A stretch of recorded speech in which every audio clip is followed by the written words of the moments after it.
Oh man, this is very big. And of course, no one in the mainstream media is even acknowledging what Putin just did this week. While the entire world, of course, is focused on Israel and the United States quickly moving towards a war in that region, Russian President Vladimir Putin over the past few days has drawn a massive red line that will forever change the unipolar order that the United States, of course, has enjoyed since World War II. In fact, Putin's moves over the past few days are bigger than anything he's done since the start of the war in Ukraine. I'm going to get to these major pieces of news in a moment, but first, the United States is actively prepping for war in the Middle East, while at the same time giving a big middle finger to Ukrainian President Zelensky, who is increasingly looking unhinged in interviews. I'm again repeating, and I'm repeating in these 2 years, if it will be not enough for them, it will not be enough, because Syria was not enough. They began in Ukraine.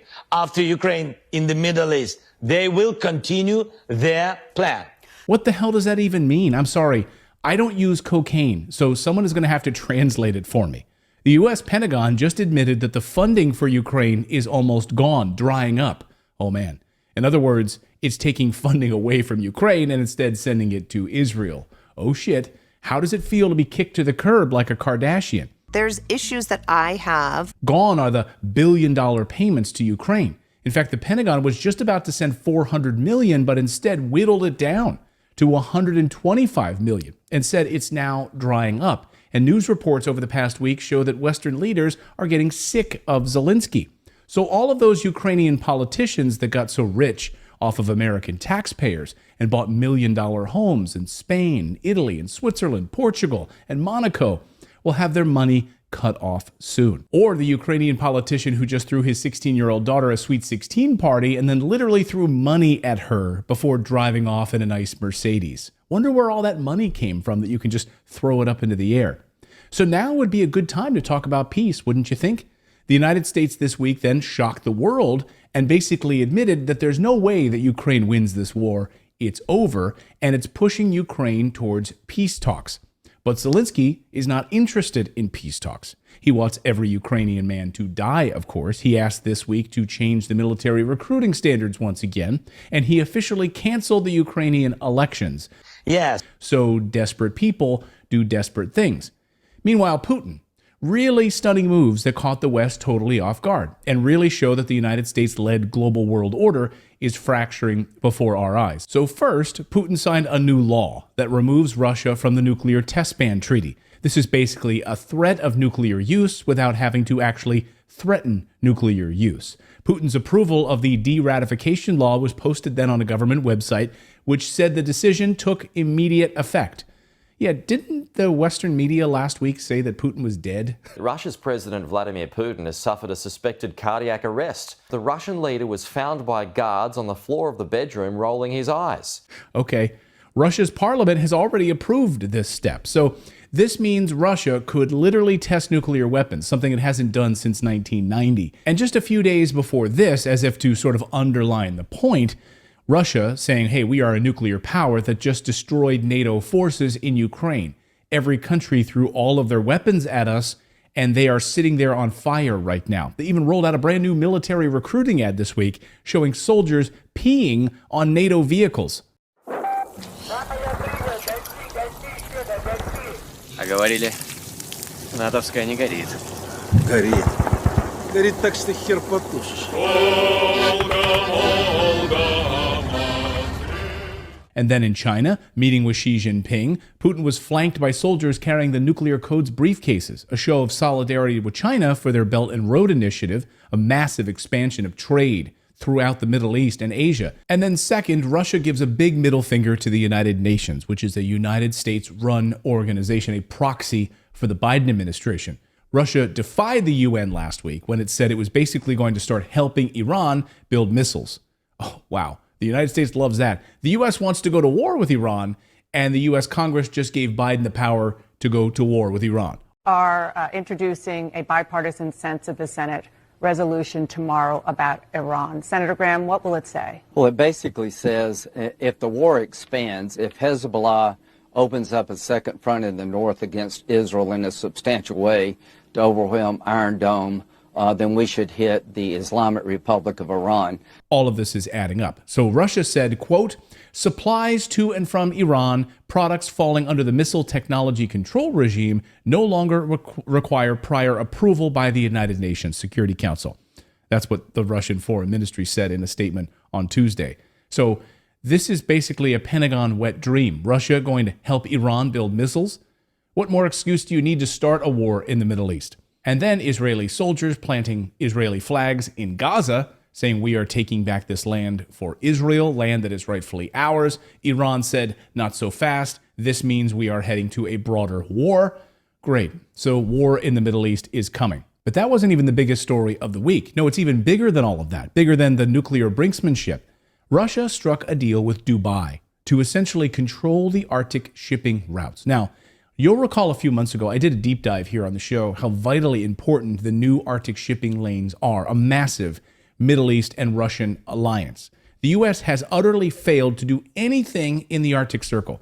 This is a new trade route, which will control trade between the East and the West and the North and the South. And it won't rely on the Suez or Panama canals. It won't have to go through the Straits of Hormuz, which can take upwards of a month for deliveries. This trade route takes only days. Russia is in the lead to add this territory to its already massive mineral resource territory. Imagine running this shipping lane, and the United States is way behind. Here's Rex Tillerson to explain how far behind the United States is. What I can tell you is the United States is behind. We're behind all the other Arctic nations. They have dealt with this. They've gotten way ahead of us. The Russians made it a strategic priority. Even the Chinese are building ice-breaking tankers. Now, why are they building icebreakers? They're not an Arctic nation because they see the value of these passages. So if Russia officially adds the Arctic area to the Russian territory, then they'll have their hand on roughly 16% of the world's untapped oil, 30% of the world's undiscovered gas that lies buried beneath the ocean. In addition to which, a vast mineral deposits there of nickel, platinum, and many other rare earth metals, completely upending the global world order. And we'll come back to nickel in a minute because it's incredibly important. This would be Putin's crown jewel, something no one is talking about, an Arctic supply chain passage.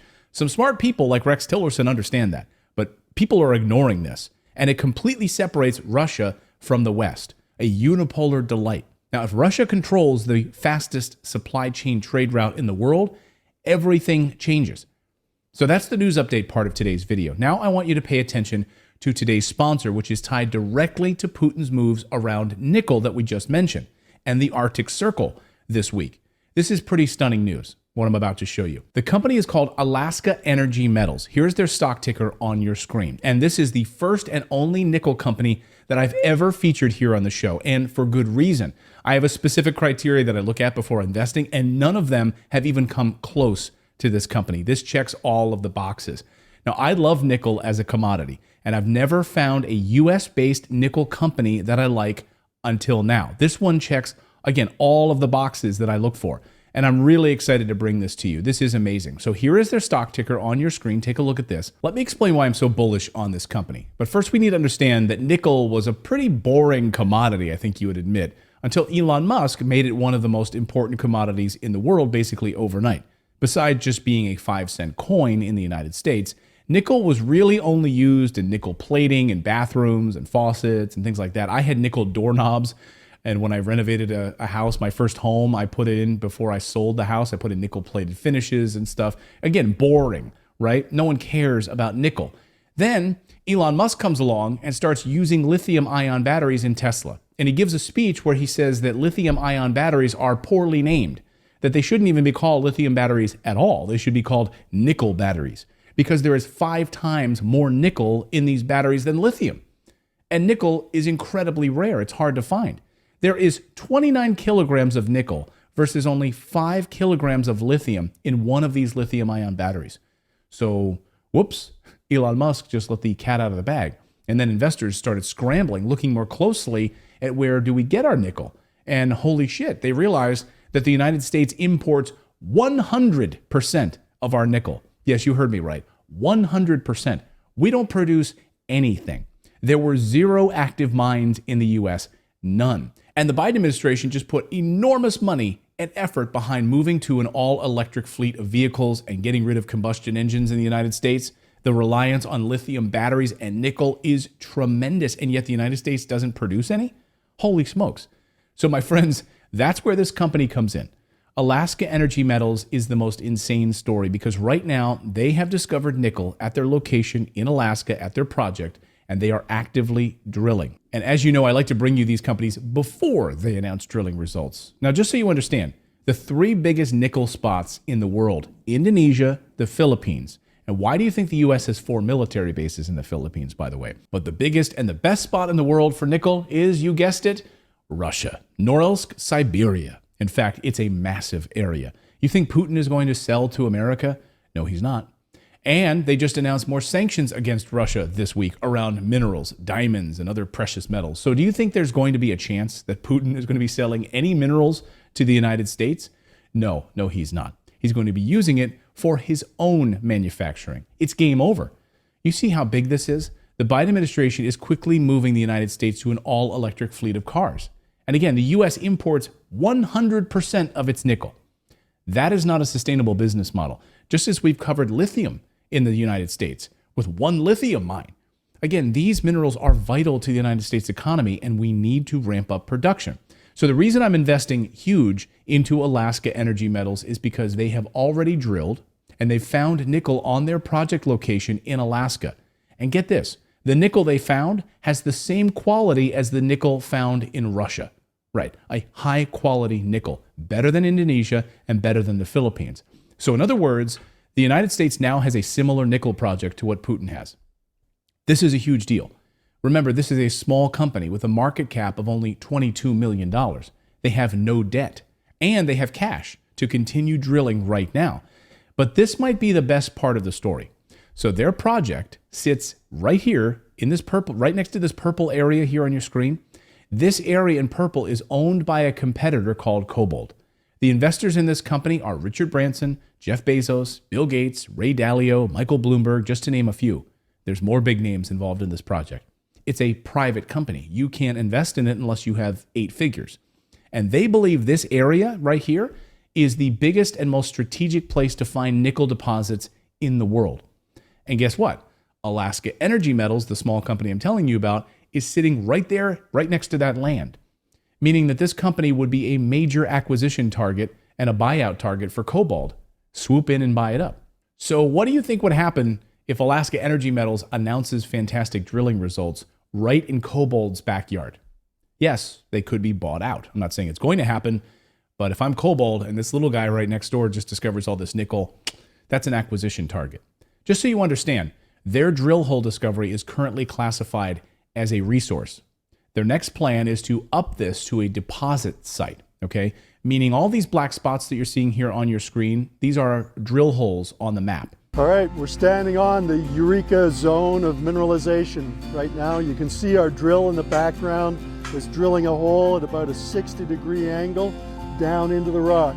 So the zone is about 300 meters thick here, and it goes in this direction almost 12 kilometers. So this could be an absolutely giant deposit of nickel mineralization. And in those drill holes, they found nickel all over their site. Now the real drilling begins to find a full vein of nickel. And once they do that, it gets classified as a deposit. It's a very big move and very big upside for this company. Let me be perfectly clear and very blunt. I'm not presenting you with an opportunity to double your money like the S&P 500 in a few years. I'm presenting you with an opportunity to potentially 5x or 20x your money.